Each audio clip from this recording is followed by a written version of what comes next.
Good afternoon everyone. Welcome to the today's episode of Daily News Analysis of NEXT IAS. Today is the 2nd of August 2025.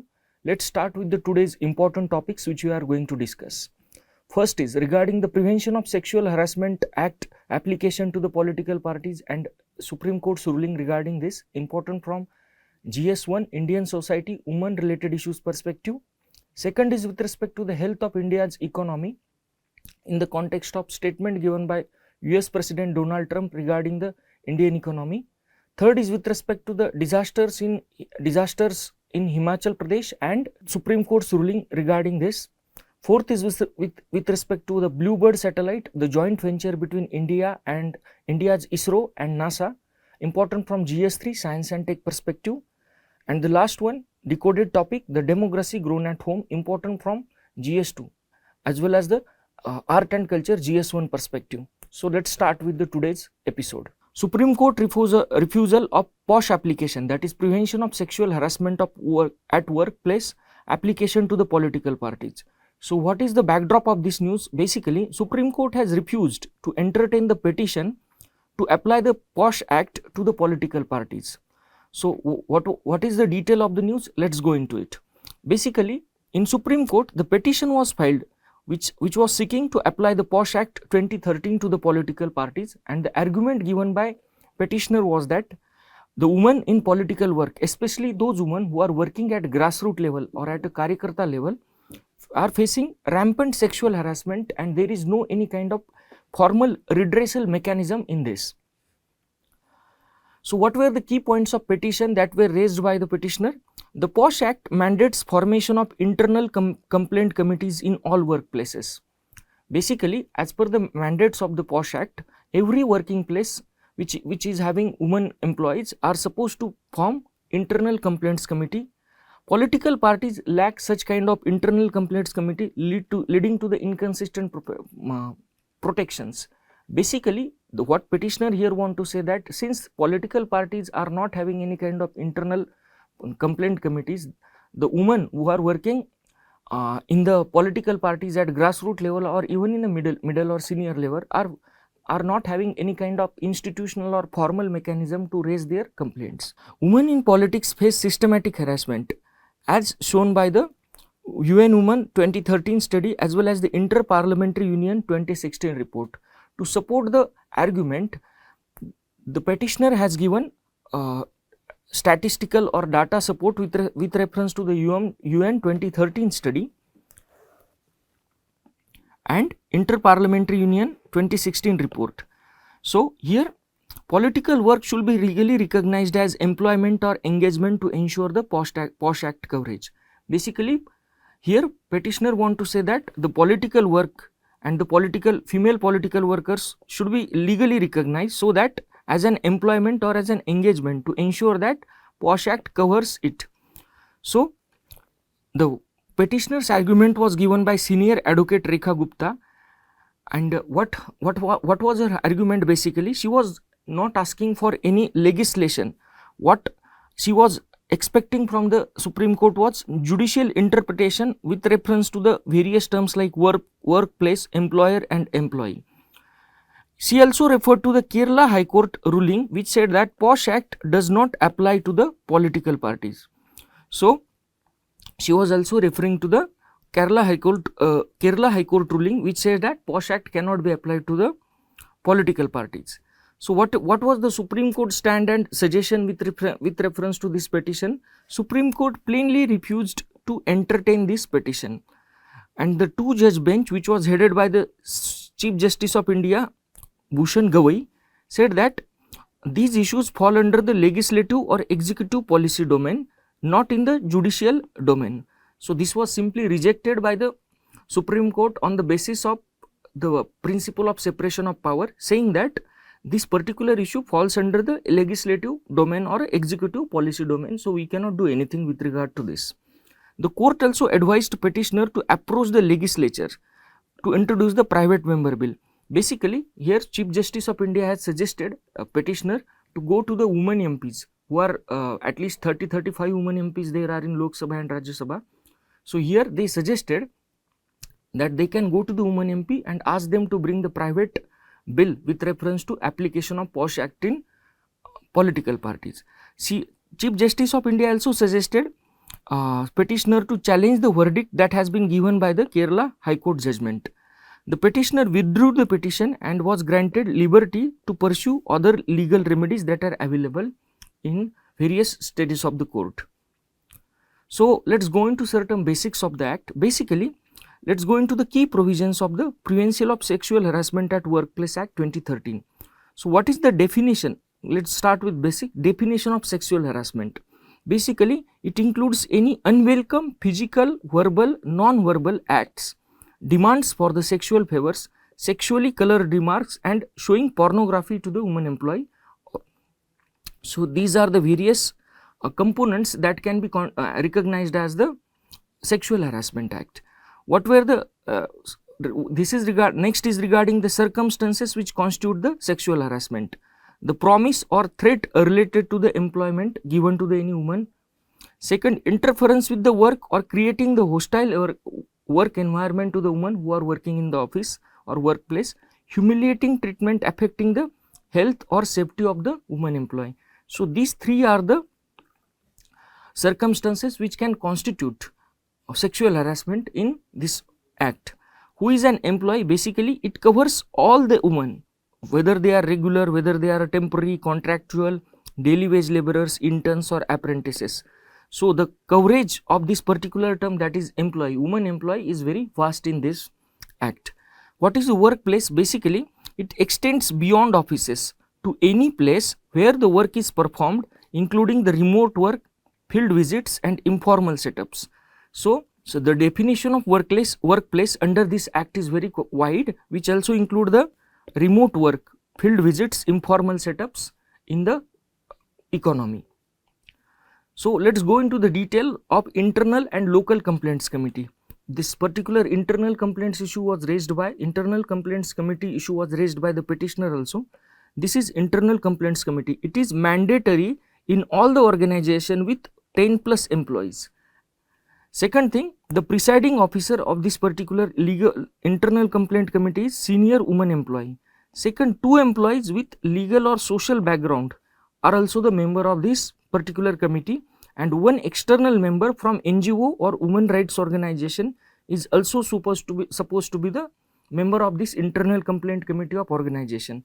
Then local committee, it constituted at district level to handle the complaints from the organizations which are fewer than 10 employees. So, if there is any organization which is having less than 10 employees, in that case the woman employee can approach the local committee. Informal sector workers or domestic workers who are working individually at different places, so they can approach the local committee instead of internal complaints committee. Conduct inquiries in line with natural justice principle. So, as per this particular POSH Act, the internal complaint committee or the local committee is supposed to conduct the inquiry in sexual harassment allegations by the woman employee in natural justice principle. That is, no one should be judged in his own case and no one should be held guilty until it is being proven by the law. So, these two are the principles of natural justice. Complaint to be filed within the 3 to 6 months when actual incidents of sexual harassment has been happened. And the resolution, what are the modes of resolution under this Prevention of Sexual Harassment Act? First is conciliation, in which there is no monetary settlement is supposed to be there. And second is formal inquiry and action, in which there can be the legal implications of the to the one who has been harassing the woman employee. So, let us go into the practice question of the day. With reference to the POSH Act 2013, consider the following statements. These are the 1, 2, 3 statements. Please solve this MCQ. Let us go into the next topic of the day, that is health of the India's economy. Basically, the backdrop of this question lies in the statement given by the US President Donald Trump, who criticized India's as well as the Russia's economy as a dead economies. So, let us go into the detail of the news. Basically, President Trump has given remark with respect to the Indian economy, saying that India's economy is dead, and he has imposed 25% tariffs on India's goods entering the US. Thus also criticized India's trade with Russia, basically purchasing of Russian oil, crude oil by the India. So what is the IMF data on global GDP trends with reference to the dead economy remark? Basically, IMF data comparing the GDP growth from 1995 to 25 across the country shows that India has been growing nearly 12 times to its 1995 size, basically, which contradicts the dead economy status given by the Trump to the Indian economy. Basically, India's GDP share as a share of US GDP also rose from 4.7% to the 13.7% from the 1995 to 2025. Also, at the same time, it has to be taken into account that India has outperformed many other advanced economies in relative growth rate. So this is with reference to the GDP statistics given by on the basis of IMF data. Now, since this particular dead economy status or a statement has been given by the President Trump to the Indian economy, we need to consider the concerns for the Indian economy for this. So what were the government's counterclaim? Basically, government's counterclaim was Commerce Minister Piyush Goyal's statement. He has rejected the negative portrayal given by the President Trump, asserted that India rose from being among the fragile 5 economies to one of the top 5 economies and expected to be the third largest economy in the world soon. Then export and innovation push of the Indian economy. The Piyush Goyal, the Commerce Minister, also suggested that increasing export, rising global recognition of the India and the role of young and skilled workforce is driving the manufacturing and innovation in the context of India. Basically, what he wanted to say that India's exports are increasing, India's standing as a global power has also been increasing, and the role of the young and skilled workforce, that is the one young, when it comes to young population, India's 65% population comes under the 35 years of age group, and skilled population, more than 55% of the India's graduates are employable. So this is the strength of the Indian economy as per the Commerce Minister. We can see this table particular that India's economy in 1995 its size was $360 billion GDP size, and in case of 2025 it is 4,187 billions of US dollars. So the growth is almost 12 times as compared to the 1995. Basically, GDP growth, when it comes to economic growth, dead economy myth busted. Basically, GDP data from the IMF shows that India, China and Russia are the top 3 countries in GDP growth since 1995, with India growing 11.6 times, disproving the Trump's dead economy narrative. Basically, the data which suggests that when as compared to the 1995 status, in 2025, India's economy has grown 12 times. So we cannot say that the India's economy is dead, and this particular growth, 12 times growth, is among the best in the world economies, major economies. Then comparative stagnation in developed countries. As per the IMF data, economies like Japan and Germany have seen far slower growth as compared to the India or Russia or China. Also, this particular IMF data suggests that Japan's economy is even smaller than what it was in 1995, which would actually make its dead economy. So as per the IMF data, if any economy in the world is considered to be dead, it is the Japan's economy, because its size in 2025 is lesser than what it was in 1995. So when it comes to comparison with US, basically the relative growth success of India. When it comes to India, China and Russia, they have improved their GDP size relative to the US from 1995 to 2025. So in 1995, India's GDP size as a share of the US GDP was 4.7%. But today in 2025, India's GDP share as a part of US GDP share is almost 14%. Which is most like the UK, Germany and Japan, who have shrunk their GDP size or GDP share as compared to the US economy has shrunk relatively. So this also suggests the growth of the Indian economy. Now let's go into the challenges. What are the concerns for India or the challenges for India or India's economy? The first is with respect to the GDP growth slowdown. Here author suggests that while India's GDP is growing, the pace or the speed at which it is being growing has significantly slowed down since 2011-12, and now India's growth has been hovering around 6% as compared to the 8 to 9% in pre-2008. So it also lags behind the China's rapid rise during its peak year. So the author here want to say that it is clearly true that India's economy has been growing, and it has grown 12 times what it was in 1995. But at the same time, we must also take into the consideration the fact that the growth rate of the Indian economy has been consistently slowing down since 2011-12. India's size, GDP, India's GDP grew from 2.1 trillion in 2014 to 4.1 trillion in 2025. This is the projected.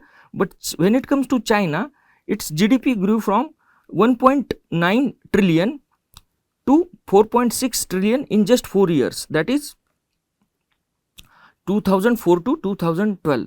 So it took almost 10 years, 10 to 11 years for Indian economy to double its size, and China during its peak years took only 4 years to double its size. So this is the relative comparison between India and China's economy's performance during their peak years.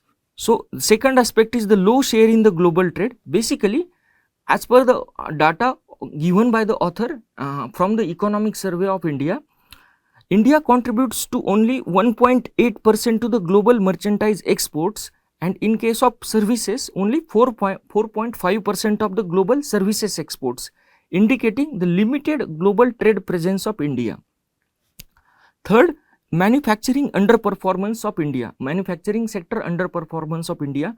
Basically, India's manufacturing sector is underdeveloped in terms of what? Manufacturing sector in India contributes only 17% to the India's GDP. Okay, and it has been growing slowly, even more slowly than agriculture since 2019-2020. So this is a kind of failure as per the author, and it suggests it hampers the growth, job creation and economic diversification in case of India.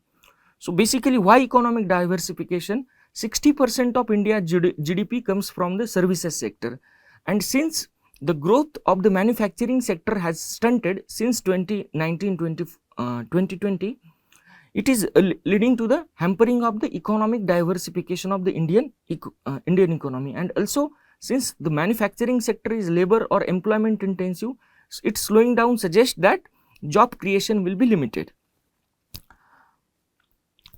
Also, the growth rate of manufacturing sector is slower than the agriculture since 2019-2020 compound annual growth rate. When it comes to manufacturing sector, compound annual growth rate from 2019 to 2024 is 4.04%, and for agriculture and allied activities it is 4.72%.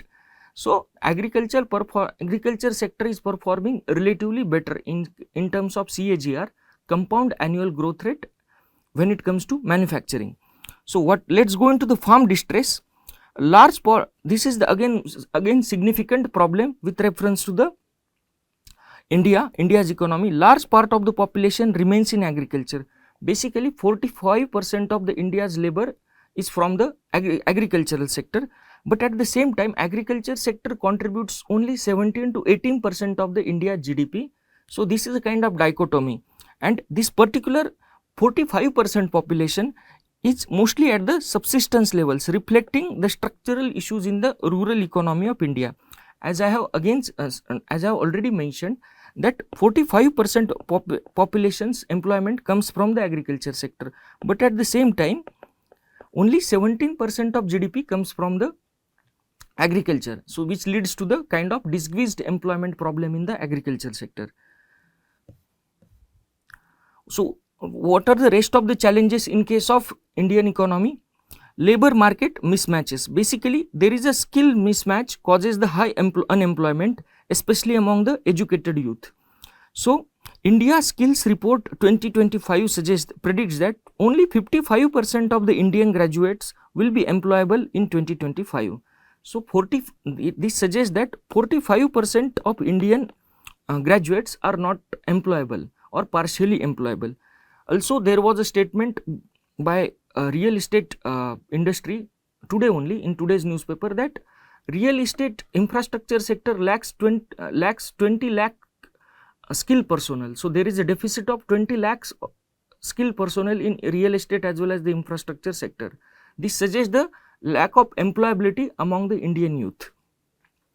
Then female participation in the workforce remains among the lowest globally in case of Indian economy, and also in case of female laborers, the wages are low and stagnant. There has been no expected growth in female wages. So, in case of rural India, female participation rate in workforce remains around 47% in 2023-2024, and in case of urban India, it is labor force participation rate, it is 25%. So, this particular 47% number is higher in case of rural India regarding the female labor force participation rate, because there has been increasing trend of feminization of agriculture in India. As per the report of Indian Council of Agricultural Research, basically 3 to 4 years ago, almost 74% of the Indian women living in the rural women are engaging in some or other kind of agricultural work. So, there is a progressive feminization of agriculture. Now, let us go into the next problem of the Indian economy, that is inequality and poverty. Basically, 24% of the Indians live below the World Bank's poverty line in 2011 and 12, but at present this number is just 5.1% as per the World Bank report. So, there has been a significant reduction in the poverty, extreme poverty cases in case of India, but at the same time economic growth is unevenly distributed, leading to the high inequality. So, the inequality in India, that is Gini coefficient index, has been consistently increasing, leading to the increased inequality. When it comes to human development, there have been a lot of gaps in human development sectors. As we notice every year, in case of human development index, India's rank hovers around 120, 129, 131. So, we are among the bottom 30 to 40 countries in case of human development index. And when it comes to health and education indicators, there are again the concerns dragging down overall human development despite the economic gains. Basically, when it comes to health sector, we are spending only 1.2 to 1.3% of GDP on the public healthcare system, and when it comes to education, we are spending hardly 3.5% of GDP on the education sector.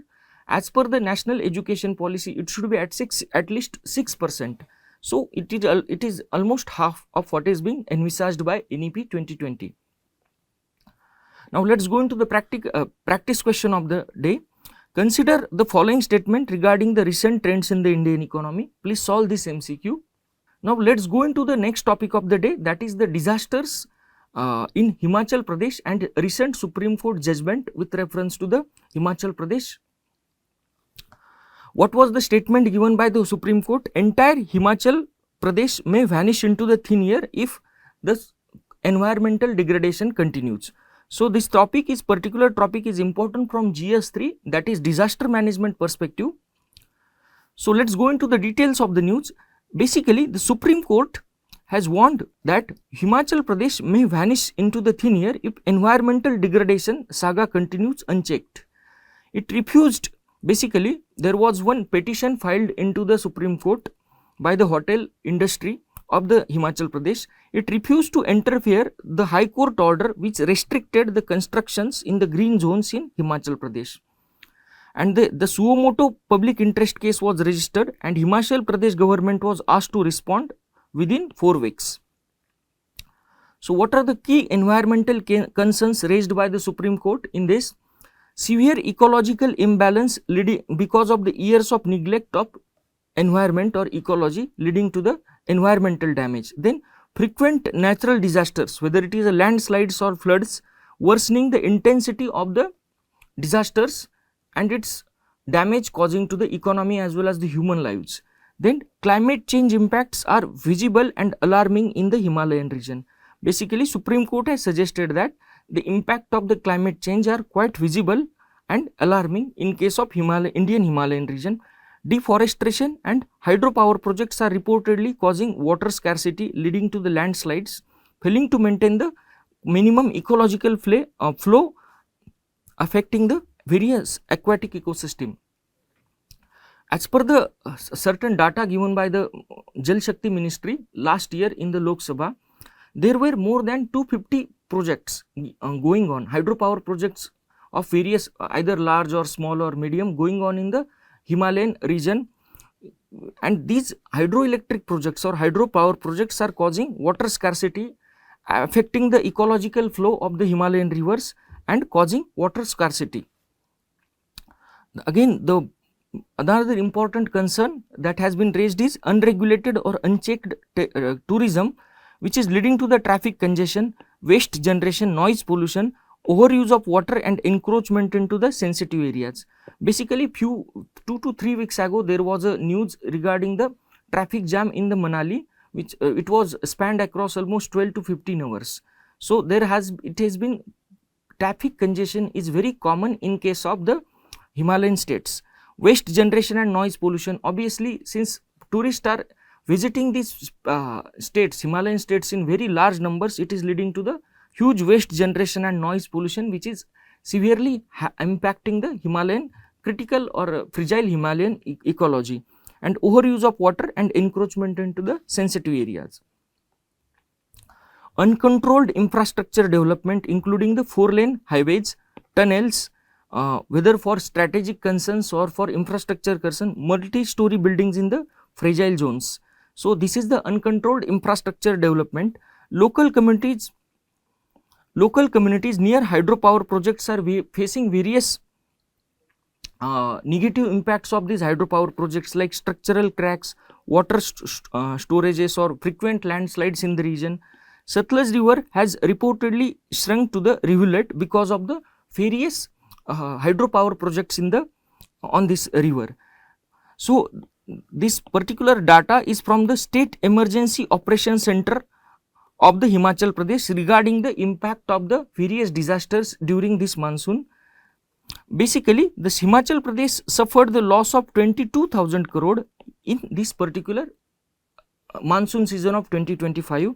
There were at least 94 deaths and 36 missing persons, and more than 1300 houses were fully or partially damaged. So this is the extent of loss. No need to remember this. I am just giving it as an example to make you understand the extent of the ecological or financial damage that has been caused by the disasters in Himalayan region. So what were the Supreme Court's recommendations as well as the warning in this regard? Supreme Court urged Himachal Pradesh government as well as the central government to urge for sustainable planning, development and conservation projects in the state.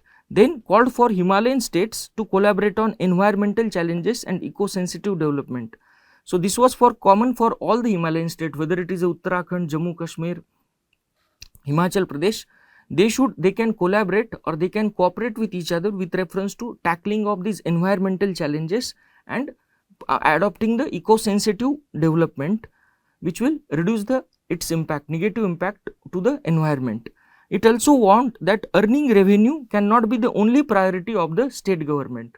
So it has suggested to the state government that earning revenue is not the only concern. They need to shift their focus on the environmental conservation also.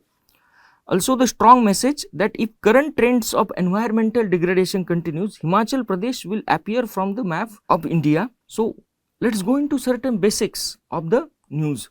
So what is the significance or importance of the Indian Himalayan region or Himalayan ecosystem? First is with respect to the water resources. Basically, the Himalayan region is also known as the water tower of the earth because Himalayan region feeds major rivers like Ganga, Yamuna, Indus, Brahmaputra, and it supports 1.4 billion population which is dependent on the Himalayan region glacial fed water systems. So more than 140 crore people in various countries like India, Nepal, Bangladesh are dependent on the Himalayan region for water source. Ecosystem services. This particular Himalayan region provides various ecosystem services like food, medicine, genetic resources, along with carbon sequestration and water regulation. So these are the various ecosystem services offered by the Himalayan region or forest in the Himalayan region. The role in climate regulation. So what is the significance of Himalayan ecosystem in climate regulation? It acts as a barrier against the cold Arctic wind and maintains the temperature of the Indian subcontinent. Again, it traps the monsoon winds, causing or ensures the rainfall over the Indian subcontinent in adequate manner. So this is another significant contribution of the Himalayan ecosystem. The next is with respect to economic aspect, that is the tourism potential. So Himalayan region is home to the scenic landscapes, sacred sites like Kedarnath, Badrinath, and adventure destinations. Himalayas offer rich opportunities for the ecotourism or religious tourism like Amarnath and adventure tourism. So this is the significance of the Indian Himalayan region. What are the key government initiatives for the protection of the Himalaya? Basically, National Mission for Sustaining the Himalayan Ecosystem. This particular mission is a part of National Action Plan of the Climate Change. Basically, this focus of this particular mission, National Mission for Sustaining the Himalayan Ecosystem, it focuses on protecting the Himalayan glaciers and ecosystems through monitoring, regional cooperation, community-based engagement or management of the Himalayan ecosystem. Then Secure Himalaya project.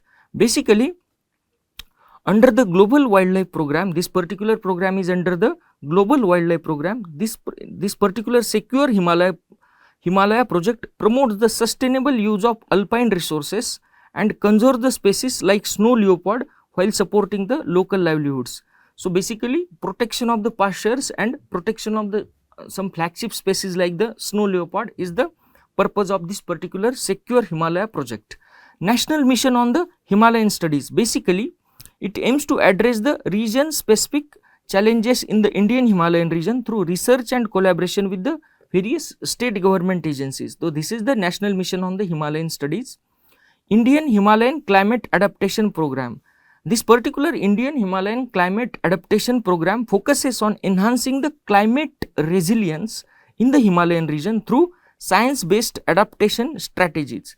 So this is again, it's kind of enhancing the climate resilience of the Himalayan ecosystem to the scientific approach and the state actions plans on the climate change. So there are various states in the Himalayan region and they have their individual state action plan on the climate change to tackle the impact. So this is the particular practice question. With reference to the National Mission on Sustaining the Himalayan Ecosystem, consider the following statement. Please solve this MCQ. Let's go into the next topic of the day, that is the BlueBird Satellite. So what is the backdrop of this particular news? ISRO, after the successful launch of the NISAR satellite, this ISRO is set to launch the Block 2 BlueBird communication satellite in sync or in cooperation with the NASA. So this particular topic is important from GS3 science and technology perspective. So let's go into the detail of the news. Following the NISAR mission, ISRO is preparing for its next US collaboration, the launch of Block 2 BlueBird communication satellite. This particular Block 2 BlueBird communication satellite will be launched from Satish Dhawan Space Center and from Sriharikota aboard the LVM-3, which was also previously called GSLV Mach 3. We are going to see the details of LVM-3 later. And this particular LVM-3 or GSLV Mach 3 is ISRO's heaviest launch vehicle. So let's go into the detail of the news. This particular BlueBird communication satellite these are the new generation satellite of the low Earth orbit, which are being developed by AST Space Mobile, US based company, to provide direct to smartphone satellite connectivity globally. So what are the details of this particular satellite? This is a low Earth orbit satellite. It is being developed by the private company of the US, that is AST Space Mobile, US based company. And what is the purpose or objective of this particular satellite? Providing direct to smartphone satellite connectivity globally. So these satellite aim to enable the broadband internet and voice communication over the standard 4G or 5G mobile phones without requirement of satellite specific hardware. So these two are the basic objectives of the BlueBird communication satellite. Now let's go into certain basic aspect, that is direct to smartphone satellite phones. So what is the direct to smartphone satellite connectivity? Basically it is also called as the direct to device connectivity or direct to cell connectivity. It enables smartphone to communicate directly with the satellite. It enables smartphones to communicate directly with the satellite, providing coverage in the areas without traditional cellular services. So this particular direct to smartphone satellite connectivity, it is important to provide coverage or connectivity in those areas in which there is a traditional cellular services are not adequate or absent. So this technology allows users to send text or to make calls or to access the internet in remote, rural, disaster stricken areas where cell towers are absent or damaged. So it has its multitude of applications in the connectivity sector. So what are the satellites detailed configuration? No need to remember these things, I am just telling for your better understanding. This BlueBird program is structured in different blocks that represent the phases of the development or increasing the capabilities. So BlueBird block 1 satellite, this is the initial operation fleet of the BlueBird satellite. This particular status is not launched yet, under manufacturing or testing. This particular purpose is to lay the foundation of commercial operations and focused on the initial service coverage. BlueBird Block 2 advanced version to be launched soon by ISRO. Basically this particular satellite has a following features: 2400 square feet of antenna array, can deliver up to 10 times bandwidth compared to the earlier designs, and speed up to 120 Mbps, and supports the 4G and 5G connectivity. So no need to remember this aspect, I am just telling for the sake of understanding. So let's go into the application part, which is more important. Basically this BlueBird satellite will enable direct voice calls from the space without the need for special setups. So there will be a direct voice calls directly from the space. It will enhance the connectivity in remote and underserved areas where mobile networks are unreliable or inadequate. It aims to bridge the communication gap globally by providing direct satellite access to the population. Again, next is it promises to make 5G broadband affordable and accessible across the globe.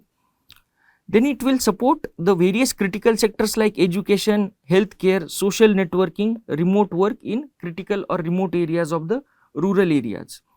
It will also promote the economic opportunity by improving the digital access in rural and low connectivity region, so that people will be benefited out of the internet connectivity.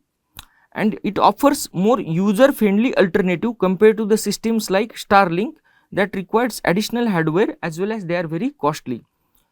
India recently gave permission to the Starlink for its operation. Now what is the significance of ISRO collaboration with NASA, or in this case? So India, it demonstrated the ISRO's growing reputation in the global commercial launches, basically especially for the heavy payloads like LVM-3 launch vehicle Mark III.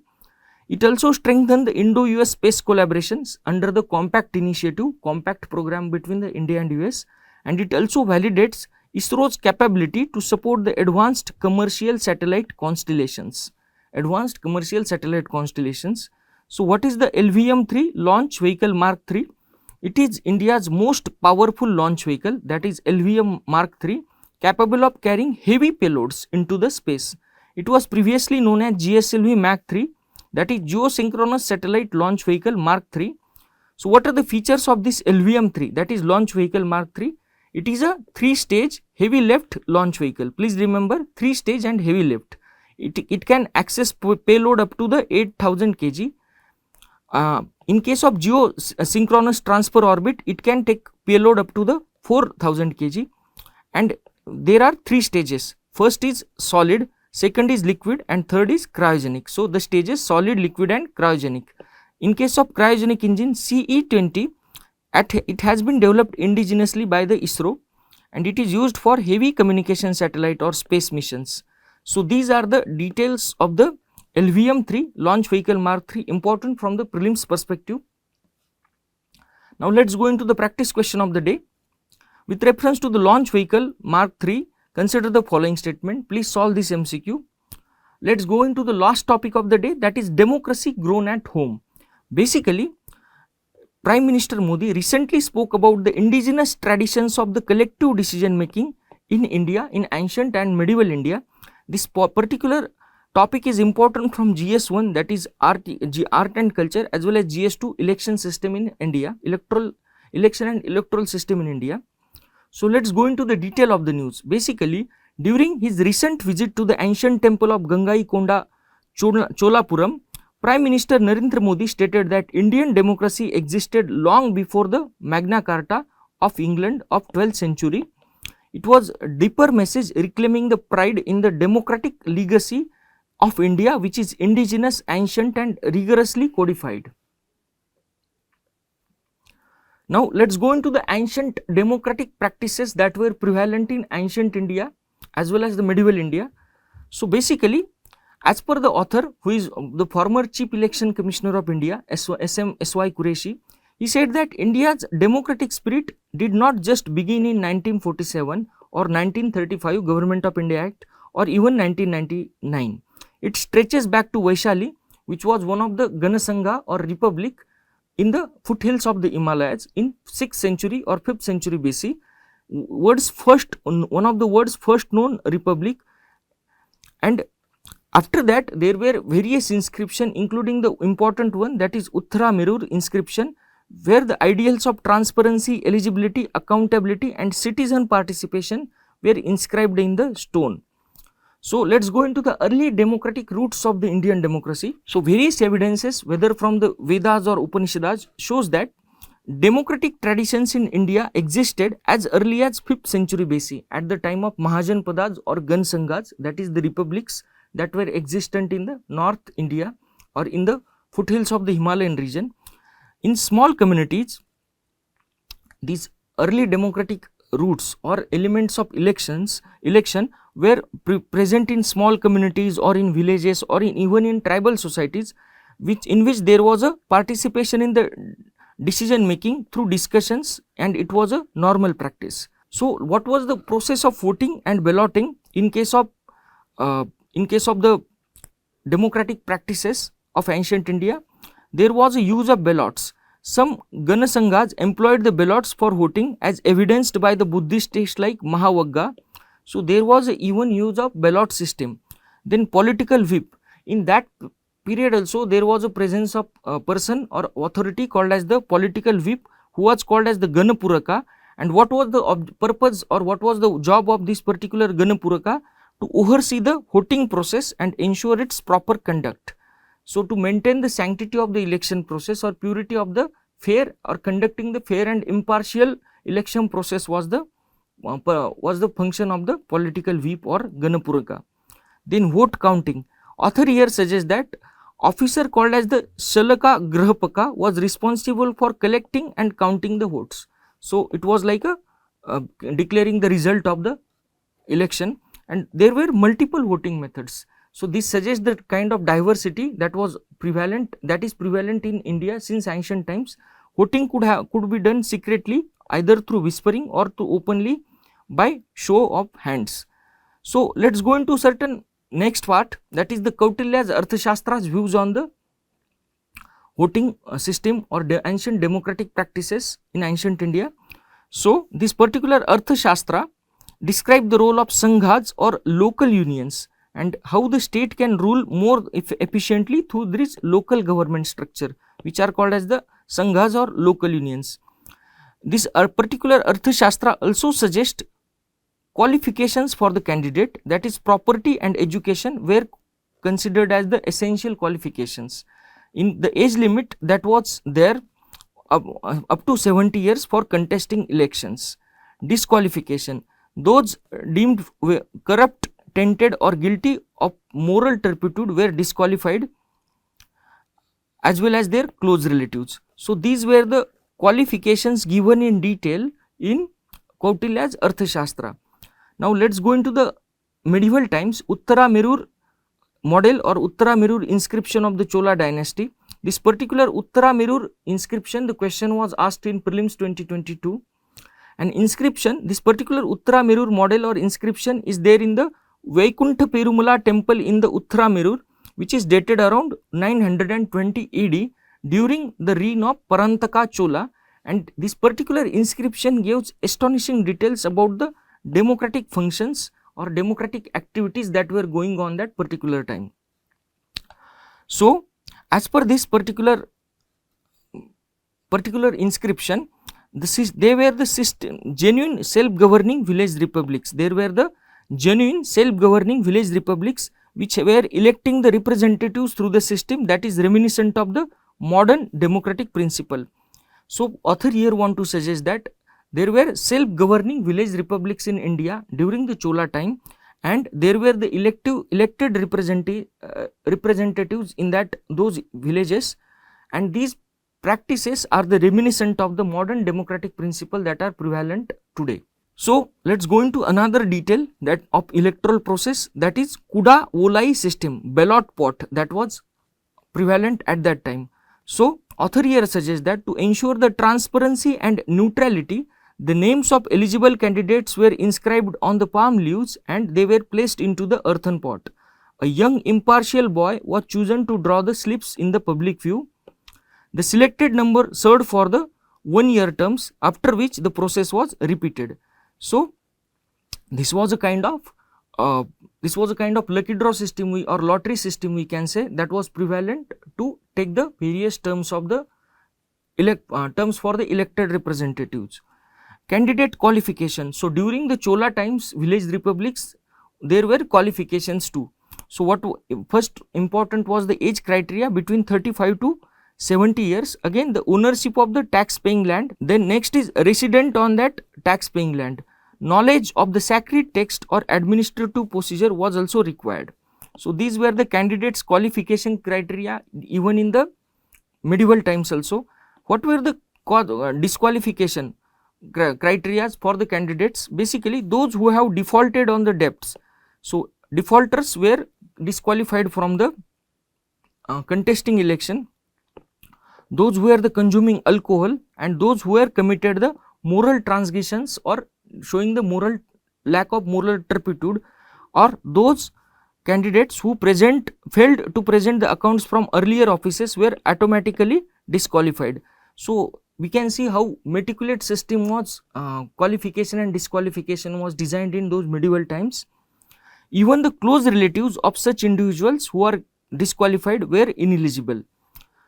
Next is regarding the right to recall. Villagers had right to recall the elected representatives if they were failing to perform their duties. So, this particular right to recall as of now is prevalent in some of the European countries, but not in the large democracies like India.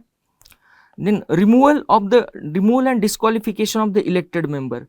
Basically, if any elected member was found guilty of embezzlement or dereliction of duty, he was not only removed from the office but also barred from standing for re-election, sometimes up to 7 generations. So, these were the methods to ensure the transparency and honesty in the candidates who are elected and who are the members.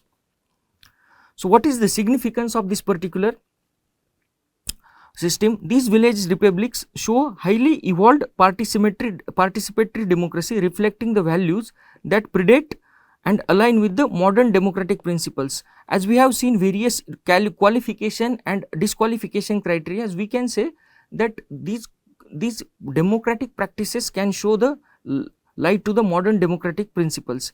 The elections were not just rituals, they were not rituals, but were mechanisms of ensuring the civic accountability by the enforceable code.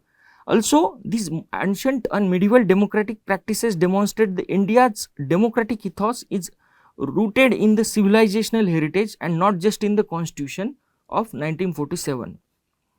So what is, let's go into the conclusion. In a time, here author suggests that in a time when a global democracy is under threat from populism, money power or shrinking civic space, it is important to recognize that India's democracy is not borrowed, or it is rooted in the indigenous traditions of thousands of years old of collective decision making anchored in the values of ethics, equity and participation. Here also author advises Election Commission of India that it should draw strength from both modern law as well as the India's democratic heritage, which is thousands of years old, and democracy in India is a homegrown, institutionalized, ethically driven, affirming its claim as a mother of democracy. So this is the conclusion. Let's go into the practice question. Basically, in the face of rising global challenges to the democracy, India's democratic ethos stands out as a deeply rooted in the indigenous traditions. Elaborate. Please write the answer of this question. This is all for today. Thank you.